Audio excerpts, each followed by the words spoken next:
Greetings to all our viewers who are watching us live from wherever you are, all the corners of the world. We thank you so much for taking your time to join us in this 30-day digital campaign where we continuously insist and speak against harassment, victimization of journalism, running under the theme Journalism is not a Crime. Today we are so much excited, honored to have the Secretary General of the Zimbabwe Union of Journalists, Mr. Foster Dongozi. Thank you so much, sir, for having us. Thank you very much. Thank you for inviting me to this program. Pleasure is all ours. You are the faces of the media and the people who have been running Zimbabwe media for as long as I remember. I know when we joined media, you are the big brands and the names that we know and we looked up for. How has been the industry for you in the past years that we've had?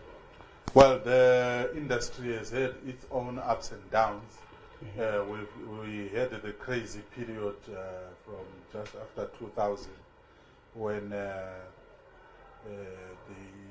focus appeared to be that our government or the ministry was intent on shutting down media, was intent on jailing journalists, was intent on frustrating issues to do with freedom of expression.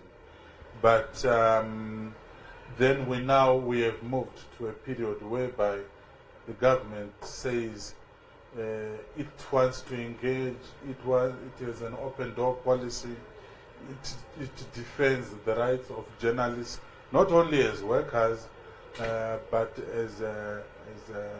as people who have their own rights, including freedom of expression and safety.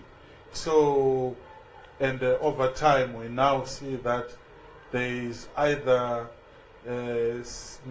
misspeaking or downright lies or lack of trust among the partners, because we seem to be regressing when it comes to issues to do with the safety and security of journalists and the improvement of working conditions. And therefore, over the years, we wish we would say the situation has improved, but it has not. Yes, we have been witnessing a change in tone, as you have said, specifically looking at the past, should I say, dispensations, where there's been a lot more on the let's engage and let's talk and let's speak with the media, which is an issue that we want to discuss, but probably maybe not now, just in our last segment of this show.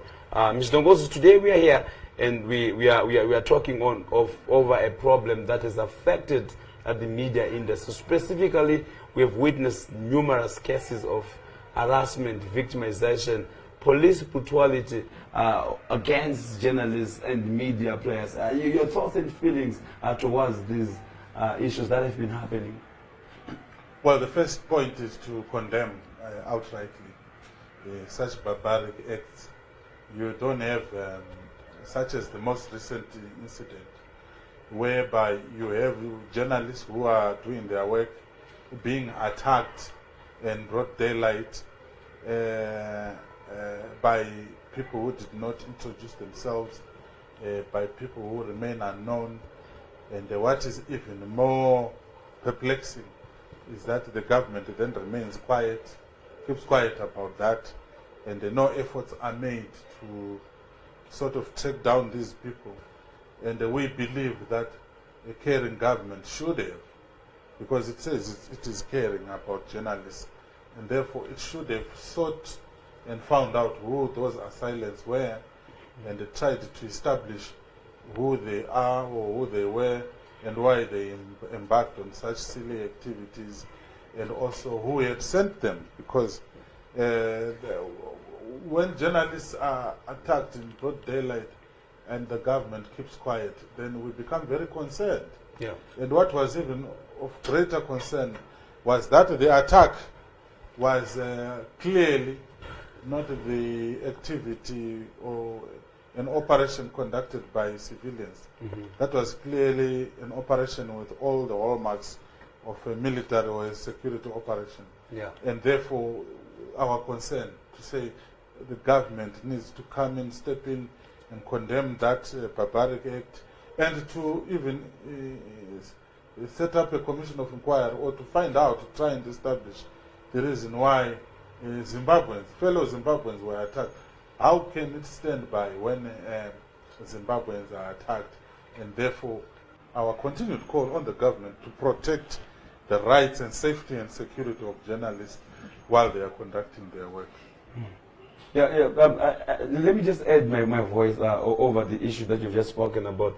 That it is very worrisome when we have such a circumstance reported and known and it's already in the public domain, and we do not then seem to have the state responding with the equal agency of the same matter. Precisely my point, that not only do journalists, the government should be worried, because that was an act of terror. That was an act of terrorism against Zimbabwe. The government should be worried to say, who are those people who attacked Zimbabweans in broad daylight? Correct. That's number one. Number two, the government needs to be interested in the identity of those people, because if they are freelance criminals or freelance bad people, then it means they will go and do something similar, and maybe or something even more serious or even worse than they did. And therefore, our continued call that our government needs to be interested on what happened on that day. Our government needs to take even more interest to try and establish the identities of those barbaric criminals, and to also find out who had sent them. Because from a security perspective, that should be worrying. That should be worrying that you have people, freelance criminals moving around, beating up people, and then you don't have the government responding. So it is important at this point for the government to reassure journalists and other Zimbabweans that at least it is trying to hunt down those criminals. Definitely. We now have various journalists, specifically the young players, who then saw such an event.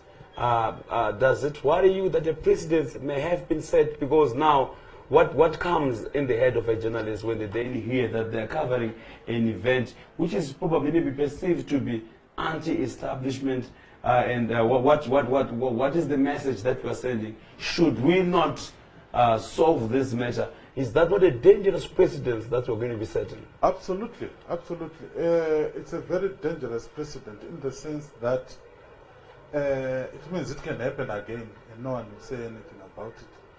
It means it can continue happening until somebody has been injured or killed, maybe even killed. And therefore, that is not good for many things or for many reasons. Number one, it is not good for young journalists or anybody to know that while doing their work they can be beaten up. That is so wrong. It's so uncouth and barbaric, as I keep saying. And secondly, it's not good for Zimbabwe.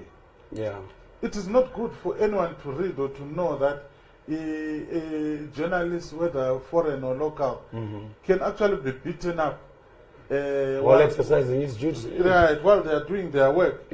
And so the message that you said, because managing a perception is very important. The message that then gets sent out is that in Zimbabwe, if you are covering an event, the possibility of you getting beaten up while you are doing your work is very high. And that kind of message or that kind of image is not good for Zimbabwe, especially for a country that is trying to rebrand itself.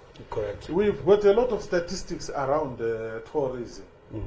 I think whoever is doing this is a nightmare to people who are involved in the rebranding of Zimbabwe. True. Because they reverse all the gains. Shooting yourself in the foot. Definitely. They reverse all the gains that have been made. To say, no, because I've seen Zimbabwe being voted as one of the safest destinations around the world. One of the most beautiful destinations around the world. But then after achieving that, some not so clever person then goes and reverses all that by beating up journalists, by arresting journalists, by abducting journalists, and so on. So, in the end, we are not too sure whether the people that are doing these things do they share the same vision and goals for Zimbabwe, which is going to rebrand and attract more tourists, tourists who spend their money and improve the image of our country out there so that we attract more investment, so that the lives of Zimbabweans improves. Because with this kind of gangsterism that is taking place, certainly such criminal behavior is not helping or is not doing much in terms of assisting those, particularly those in the tourism sector, to lure or to attract more tourists to Zimbabwe. Because no one will then want to visit such a country, you know, where there is daylight hooliganism and which goes absolutely unbridled. Yes, and particularly more so when there is no official condemnation of such hooliganism, to use your phrase. When there's no official condemnation, because people want to be assured that whatever happened was illegal. Whatever happened was not state sanctioned. Whatever happened is something that the government will want to bring an end to. But when there is silence, when there is silence, then others will assume that maybe the government was aware of it, or is and is aware complicit of the same events, or could be complicit. Therefore, people would want to see very robust responses from the government condemning whatever happened on that day. And more importantly as well, getting those suspected to be involved to book. Because honestly, it has to go way also beyond these statements. Let me just move to something else quickly. We've got journalists that obviously have come to you as well as the parent umbrella association with complaints and issues of harassments and attacks while they were covering their duty. If you may quickly just relate to us, how many of such complaints do you have? Maybe probably for this year, how many have come through to say we have been harassed or victimized while we were covering different news items during our work? Yeah, thank you very much. Now we are just past 30 violations of the rights of journalists. And we have been looking or trying to link the COVID-19 shutdown to the media violations or the violations of the rights of journalists. And we have noticed that there was actually a spike in terms of the harassment of journalists during the lockdown or shutdown, the COVID-19 shutdown. And it took, and another interesting aspect, or one aspect that was standing out, was that these were harassed either by the military or by the police. So quite a huge number or a huge section of these was their rights violated by members of the military and members of the police. Maybe it's because they were policing and enforcing the shutdown and the lockdowns. But for us, that was an eye-opener in the sense that there were some journalists who were arrested, and there was always some excitement either on the part of the military or on the part of the police at realizing or finding out that they had actually caught some journalists or they had actually found some journalists.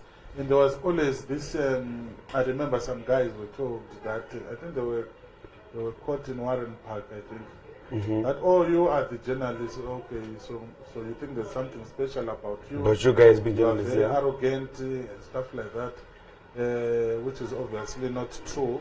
But for us, that was, as I said, an eye-opener in the sense that it revealed that during periods such as the lockdown, we hope there will be no similar exercise such as lockdown or shutdown, because we discovered or realized that these vulnerability levels of journalists increase during times of lockdowns and shutdowns. The safety and security of journalists was more compromised during the shutdowns and the lockdowns, the COVID-19 induced lockdowns and shutdowns.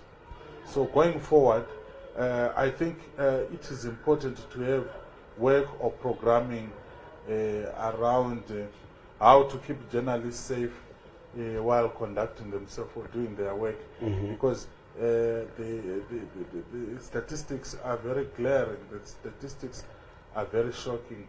And not only that, we also realized that even journalists who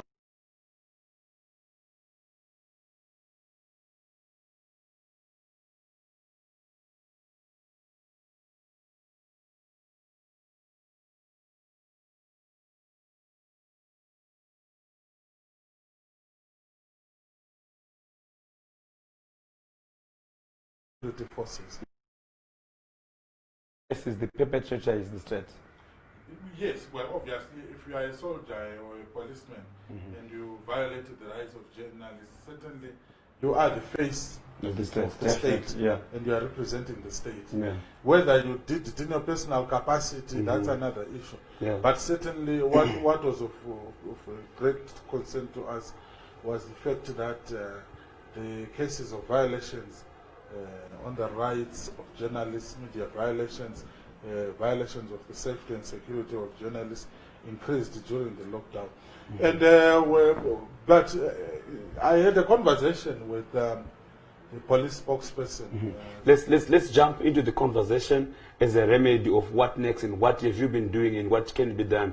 Just after we take this short break, we are going to the second and the last segment where we then need to speak with the Zimbabwe Union of Journalists Secretary General, Mr. Foster Dongozi, as we discuss issues of remedies and what can be done and what is being done to try and stop the criminalization of journalists and journalism. We'll be back after this short message.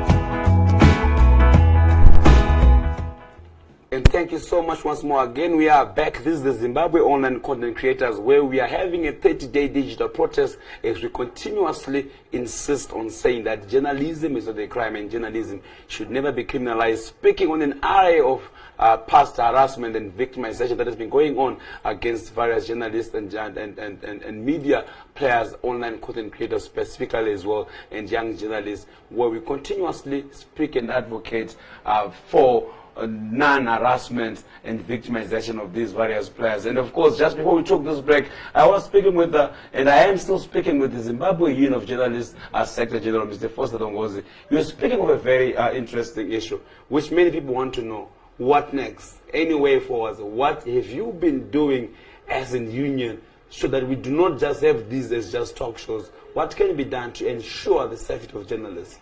Well, let me start with something that you know. Yeah. That you and I are part of a grouping of media rights advocates who are trying to seek an audience with the Minister of Information. True. So that we are able to have a discourse, a discussion around why journalists who are Zimbabweans are targeted. Because maybe some people actually believe that it's normal or proper when to arrest and to harass journalists. Because you never know about some people's orientations and backgrounds. Maybe they were actually told and told. That is good, and that's the way forward. Maybe they'll get a promotion if they do that. So maybe if we have a conversation with the Minister of Information, then maybe she can liaise with her counterparts at Defense and at Home Affairs. Yeah. To say, no, these people are Zimbabweans, and the Constitution allows them We are the fourth estate. Sorry to just cut you off. We are the fourth estate. Of course. Where in other countries, media players, they are highly respected and are respectable people who hold the authority to account. Yes. It's the fourth estate. Absolutely. After the judiciary, executive, and the legislature. So we're not just underdogs. Right, Yeah. absolutely. So, which is why I'm saying, and I'm saying this for the benefit of our viewers, Yeah. that there are efforts to have a meeting with the Minister of Information Yeah. to put across our concerns, to say, Comrade Minister, journalists are Zimbabweans who are legitimately working and trying to fend for their families. And therefore, may you talk to your counterparts in other ministries so that they are alive to the fact that journalism is not a crime, that journalism is not illegal. A few days ago, the president was talking about journalists from both the public and private media working solely and strongly to ensure that they represent Zimbabwe well. Journalists are willing to do that, but I think it is not just about one-way traffic. Every journalist would want to have their interests protected.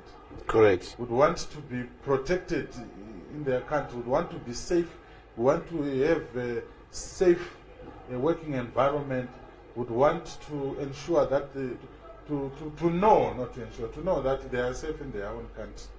So therefore, people cannot just be beating them up. So that's one avenue that we are seeking to do, have an engagement with the Minister of Information. The other one is, and we have already begun the discussions. I was having a discussion with the police spokesperson, Assistant Commissioner Paul Nyat. This was during the height of the crackdown against journalists, small towns, big towns, and all over the show. And the discussion that we had was that maybe we need to improve the interactions between the police and the journalists. To try and again have a discourse around where it is that we're missing each other. Yeah. Where it is that people are confused about the role of journalists, so that we are able to then able to function as journalists without undue or unnecessary hindrance from the police. It may be interesting to find out, I said to Commissioner Nyat, that it would be interesting to find out why there appears to be an instinctive response in some quarters to either harass, abuse, and violate journalists, because it's like something that is instinctive, a knee-jerk reaction that whenever people are in the presence of very important people like journalists, they believe that they should harass and abuse them. So that is one area. Then of course we also have those that were attacked. We do have legal representation with our lawyers that we have been working with over the years. We refer them to that. But I think beyond that, as an industry, we also need to look at very effective or more effective, sometimes more radical. Okay, I also need to point out that we've also petitioned the UN, the African Union, SADC, and other important structures around the world about the violations of the rights of journalists. So that is a very important development when it comes to ensuring that the safety and security of journalists is observed, and that we have important and big organizations such as SADC, African Union or African Commission, and the United Nations taking an interest. Is it being helpful? Do you think we'll get any recourse after this will it not just end into one of those long appeals that we are making to them? Your analysis on this? My view is that it is very important because institutions such as SADC, the African Union, and the AU are institutions that the government values, are institutions that the government is a part of. Yeah.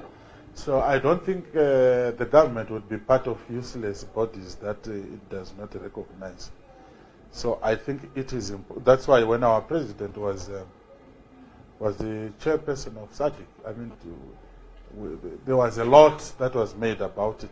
So that means Zimbabwe values being part of SADC.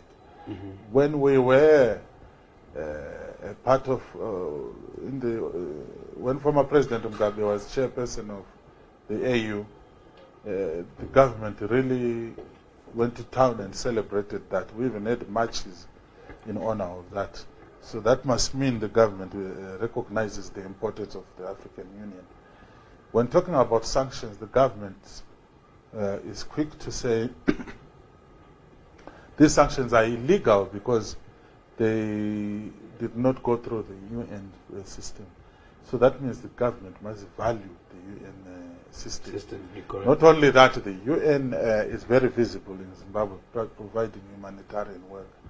So, hence, to come back to your question, is this important?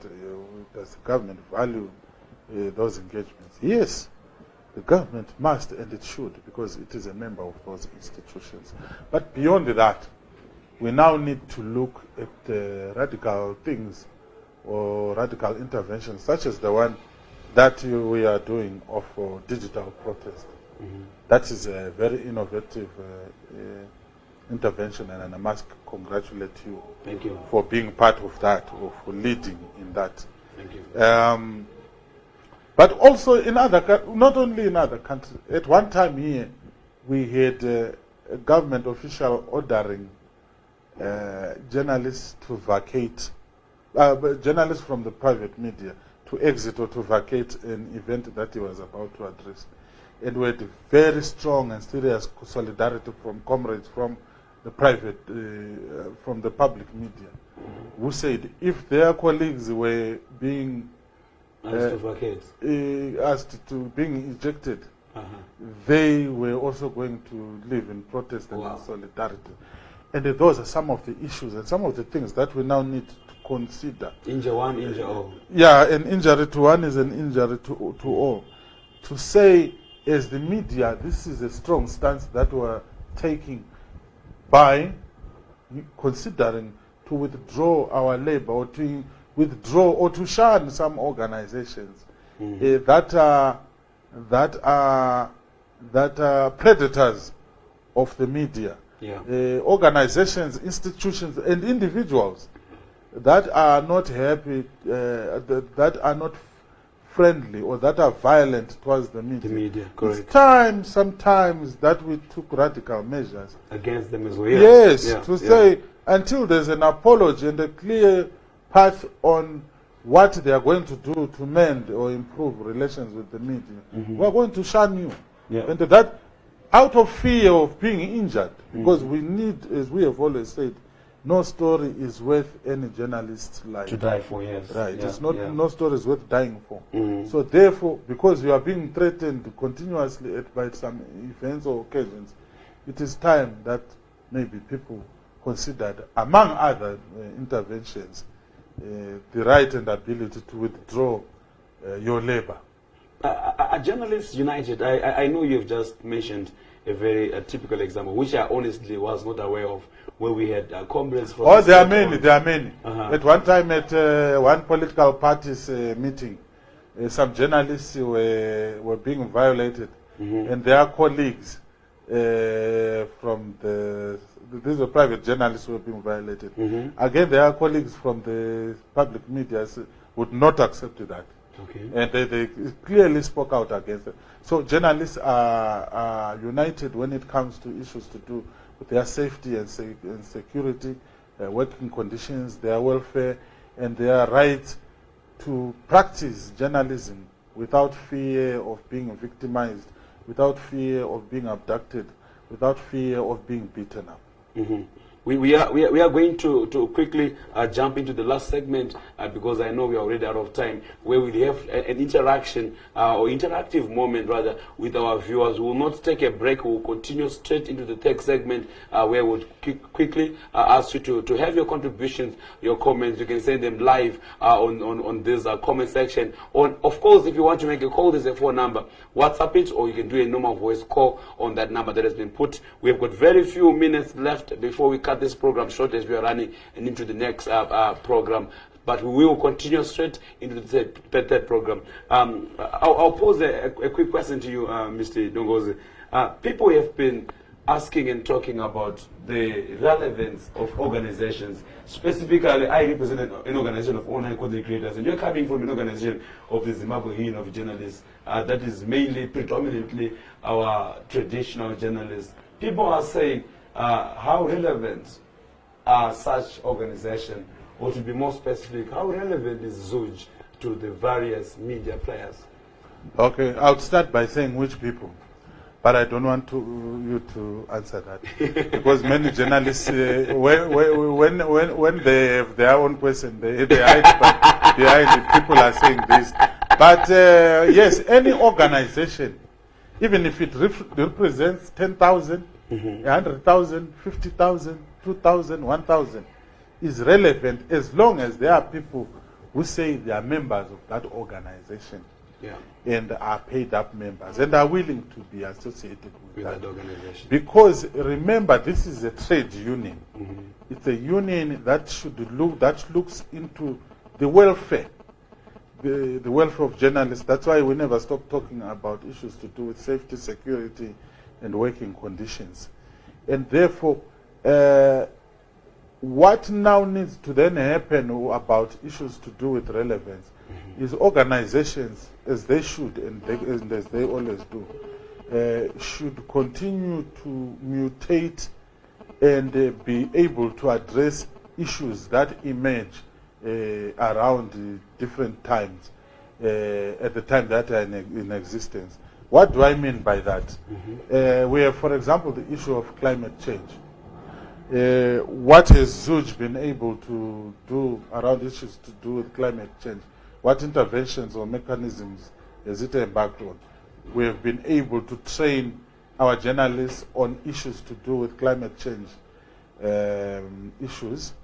In the same manner that when the internet revolution started, we were able to send many people, deploy many journalists to Berlin under the INVENT program.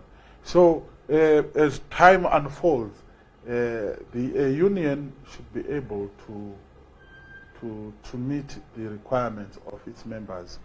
Then now you have issues to do with COVID-19. So what is the union doing about that, particularly in terms of building the capacity of its members to be able to report on COVID-19? And I can assure you that we have been around the provinces reporting on issues to do with COVID-19, and we have attached the issue to do with the collection of blood. For example, we're working with the National Blood Services Zimbabwe on how COVID-19 and the collection of blood, because people still need safe blood even during COVID-19. So to answer your question in short, yes, ZUJ is very relevant, and it is a lot of members who are happy and have been benefiting from the different programs and projects that we have. No, much appreciated. I always represent the constituency when I ask. But the same questions also come to us as various associations. And it's important for members to be able to ask those questions, because that is what makes organizations vibrant. If you see an organization not being happy about questions, then they are not supposed to be there. They need to be responding to the questions raised by their members, because that's the whole point about being a member. And remember, a member is paid their money, so they expect service. They are demanding service, And kudos to those members who demand service, because they then help to keep organizations on their toes. Correct. Because that is the whole idea of joining those organizations as well. Absolutely. Media has been under various attacks and threats. Specifically, we are in this COVID environment. What are we doing as various media organizations to make sure that we also empower our various media players in these COVID times? Okay, thank you for that. If you notice, the programming that we have been doing has had to change and to shift. The programming that we're doing as the Zimbabwe Union of Journalists has shifted in order to accommodate the issue to do with COVID-19. So, for example, we had a program on reporting community news, which started before the COVID-19 pandemic. But now we have had to adjust it to suit the pandemic, because that is now the community news that we're dealing with.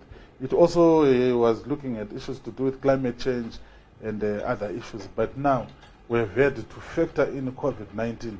In other words, get people to speak about COVID-19, get officials, authorities to speak about COVID-19, what it is, the usual, how it can be, the kind of mitigation or intervention mechanisms that communities can engage in or embark on, how the media can report on COVID-19, and so on and so on.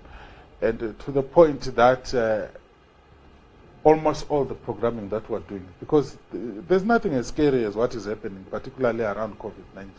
So as the media, we want to play our role on informing communities, particularly around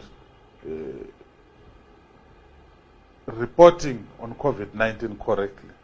In other words, avoiding the disinformation that is now at a very high levels in different countries and communities, and ensure that our journalists, the journalists, are given correct, accurate training around issues to do with COVID-19. Yeah, interesting. I know we are out of time, and I will have to do you justice here, and we continuously engage on various issues. I don't get any much of questions except the only questions that I picked from our Facebook right there. Ms. Dongozi, maybe just before, in case we don't get another question, I'll give you this opportunity for your parting shots, specifically in relation to our constituency and maybe also the traditional media players. We've got many young journalists who are aspiring. Some of them are students. Some of them they're looking forward to us. Some of them, or some of us, have been looking forward to you guys, and much more older people that have been in the industry. Because I've just spoken about students, there, I'm just being forced back to read a comment about a Zimbabwe, an MSU student at Tawanda Mcheiwa, who was also abducted, and there's been a lot of noise around the issue where Impala car rental was, I'm diverting from my question to give you a last thought, sorry. Impala rental was demanded to give a statement after the High Court appeal, say that they should divulge and give the public and those concerned information about the abductors. And of course, the long story short, they then gave their explanation. But then we had this Nassau student who has been in and out of custody for advocating towards this issue. There's a question that has been sent right there to say, what are your thoughts towards this issue? Well, obviously, we condemn any harassment or abuse of any Zimbabwean. It doesn't matter whether it's a journalist, whether it's a teacher, whether it's a nurse, whether it's a student. There's no reason for fellow countrymen to treat each other like slaves or even worse than slaves. That's my initial response. And then, obviously, as an advocate or as an activist, we are also conscious of the role that other advocates, such as students, such as lawyers, and different, even in the communities, among teachers and so on, the role that they play. And therefore, we, including the students, as I said, there was one who is a student in Cheiwa, and then, of course, the others in Asofel. Yes. But of course, I do have a constituency, particularly the one who is a student. Yeah. And we did send out the messages that is totally unacceptable. Mm-hmm. We do not want, and it goes back to the message I was saying, you do not want to be a country that is known for beating up and arresting students. Students who are not even yet working in the newsroom. Yeah. It sends the wrong vibes. It sends the wrong message. Particularly, and I feel sorry for those who are sincerely trying to improve Zimbabwe. Yeah. Because they are working flat out to try and re-engage, rebrand, and so on and so on. Yeah. Then some other guy goes out and abducts the students. You know, that is what you call several spectacular own goals, and those are my parting shots. Thank you very much. Thank you so much. Then you've just parted with the parting shots on that issue. Last word to up and coming yes, content creators. Yes, wanna be media personalities. We want you to be there. Yeah. We want you to come and join. The more, the merrier. And when we get your views, because media is constantly changing. We've got a very huge constituency in the online content creators under your able leadership, ZOCO. Yep. And we need to harness that potential.